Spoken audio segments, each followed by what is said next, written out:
Ring IQ TV proudly joined by Matt Griffiths here at Wembley Stadium after an amazing performance by Alexander Usyk. Matt, how you doing first of all? I'm doing great, thank you. How are you? Yeah, I'm good, thank you. I'm good. It's an honour to be here. First time at Wembley for myself for the boxing. Incredible atmosphere, right? The atmosphere, do you know what? It was incredible. Like, there's bums in seats, that's what you love to see, especially at big fights like this. Absolutely. Big boxing fan? I'm a big boxing fan. I do a lot of this myself. I know you've turned over into obviously boxing reporting. What made you get into that, just being a boxing fan?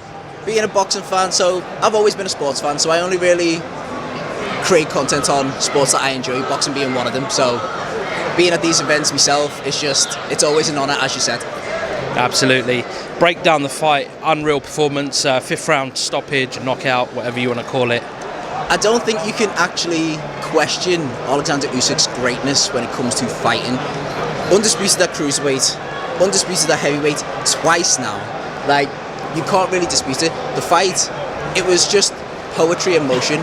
Like, Usyk knew exactly what he was doing, and I feel like Daniel didn't let his jab go as much as he did in the first fight in Poland. Do you think he should have gone to the body a bit more? Obviously, if there's one vulnerability that Usyk has, it's most probably the body, right?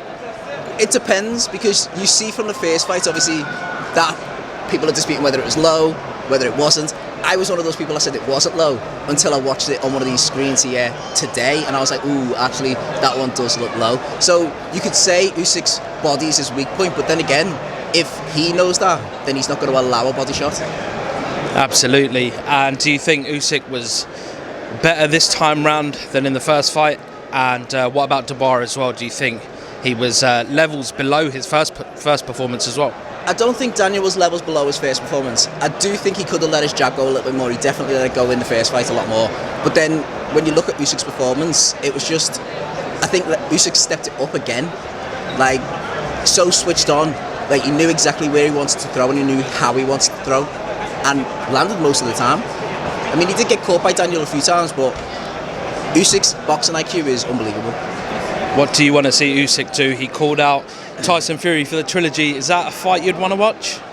I'd definitely watch that again. Like, I've seen both first and second fights. I mean, he called out Derek, he called out AJ, he called out do you know what I would want to see? I'd want to see him fight Joseph Parker. Like, Joseph Parker's making waves at the minute, and I would like to see that fight happen. Definitely. I mean, Joseph Parker's been in and amongst the build-up this week. I asked him if he's frustrated that he's beaten 3 good fighters now, and he hasn't had a shot yet. Does he deserve the next shot? I would love to see that fight. I do think Joseph Parker's rise to that arena right there with Usyk, I think he is well on his way to deserving it, so I could definitely see that happening next. Absolutely. And where does Daniel Dubois go after this loss? Well, credit to Daniel. Like, he took that loss like a champ. He just said straight back to the drawing board, we'll see what we can do next. And I respect that. I don't think Daniel has to lower his head at all. Like, he did have a great performance. Yeah, he could have threw his jab a little bit more, but besides that, he had a great performance, and I don't think he needs to look at doing anything too much different. Maybe just utilise his jab a little bit more, which he did in the first fight. Now, talking about heavyweights, I want to ask for your opinion about Anthony Joshua. Who would you like to see him fight next? And obviously, is there a way back for him to get another shot at Usyk before he retires? There's definitely a way back. I mean, people will always be like, oh, AJ should retire, like he lost to Daniel. I mean, it was a big knockout, but AJ just wants to fight. And to be honest, there isn't anybody that I'm like, oh, I definitely want to see him fight that. Like, obviously everybody wants to see him fight Tyson Fury, but I don't know whether that fight will actually ever happen. The people want to see it, but it's not as big as it once was. But I still think people would definitely tune in to see it. Absolutely. There's so many other opponents. Deontay Wilder won the other day, but no one really talks about him. And if he fought AJ, it probably wouldn't be as big, right? I don't think it would be as big. I feel like, I've said this a few times and people will probably slander me for it, I feel like Deontay Wilder's head went down when he lost to Tyson the second time. He was never really the same after that. So, yeah, AJ could fight Deontay Wilder, but would it be as big a fight as AJ Fury? Probably not. So, I don't know. Just one more question before I let you go. I mean, Turki Al-Sheikh has put on brilliant fights, brilliant shows so far. He's also talked about getting rid of pay-per-view.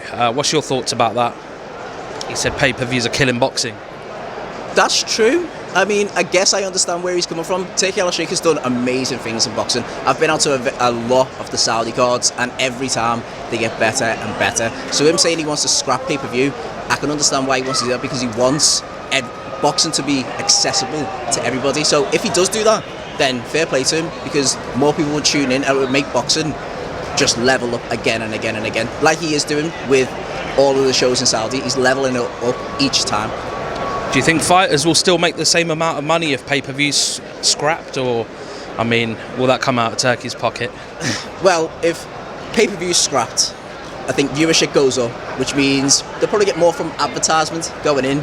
So then I guess fighters could get maybe even more, because there's more advertisement. Nice one. And obviously I'm going to wrap this up now. It's been a long night, it's been a good night, but thank you for the interview, and first time on Ring IQ TV as well. Thank you for having me on it. It's been a pleasure. Thank you very much.